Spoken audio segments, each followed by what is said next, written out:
and they didn't expect her to be anything that she was not. Southers, the butler, was ever so patient with her, and opened the door extra wide, just in case she misjudged the step. And Mrs. Keyes never complained once when she'd accidentally spill or trip over something or another. Even Samantha. Grace frowned over how many times she had stepped on her toes when trying to learn how to waltz. It was her utter Achilles heel, that dance. She hoped fervently that she would simply just melt into the woodwork of the London ballroom whenever the first strains of a waltz began. Because while many young ladies wanted to be in the limelight and find a suitable match, Grace was utterly content simply not to make a scene. But have a season she would, and it wouldn't be long in coming. No, they were planning on leaving Kilmartin in just a few days' time, to travel to the Viscount's London home, where she could ease herself into society. Dear Lord, this was going to be a disaster. If they could only just talk to potential suitors, not dance. She could do verbal arabesques with her words. She could speak intelligently on almost any subject. And her parents, God rest their souls, had given her an education that Eton couldn't claim. But they had neglected to teach her the one thing she needed most at the moment: how to be a lady. So it was with utter trepidation, more than a few prayers, and several late-night dancing sessions, that she allowed May to pack her belongings for the trip to London. It couldn't be that bad, could it? She knew the answer to her own question. Yes, it could. First off, London was not as she expected. Having travelled much of the known world with her parents, she could boast about seeing the Sphinx in Egypt or the marketplaces of India.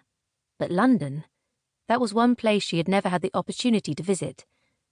Her father had always called it dreary old London, and her mother hadn't ever corrected him. To say that Grace's expectations were low would be an accurate statement, but she did anticipate some sort of wonderment surrounding the hub of their beloved England. All throughout the carriage ride to their destination, she'd found beauty in various natural aspects of the woods, moors, and a river or two. But as they closed the distance to town, where all her successes or failures hinged, her chest seized up, much like the thick air perfumed with humanity and smoke. A dreary drizzle smeared the carriage windows, hindering her view as they entered the cobbled streets of London. The air seemed thicker, and she glanced over to Samantha, scrunching up her nose. "You'll grow accustomed to it." Samantha smiled kindly, if not a little amused. The Viscount glanced to his wife and squeezed her hand. "It's much worse if you go further into town. It is a pity." He opened his mouth to say something else, then shook his head and glanced to the window. Grace tipped her chin, curious as to what he was about to say. "Was there something else?" she asked. He turned to her, his expression conflicted.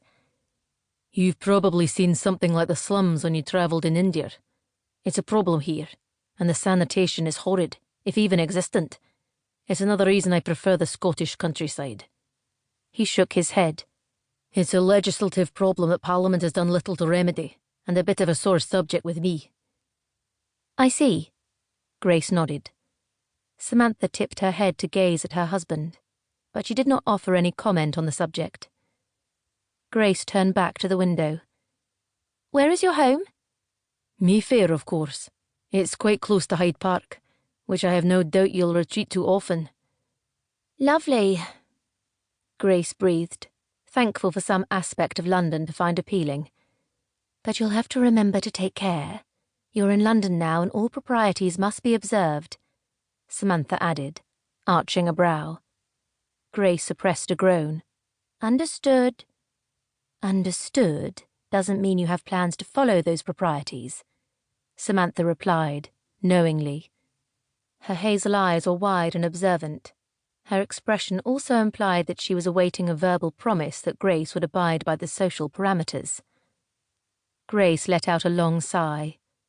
As soon as she released the breath, she held up a hand. "I know, no sighing." "Drat, this is going to be a disaster. I even breathe wrong." Samantha reached across the carriage and patted her hand. "You do far more things."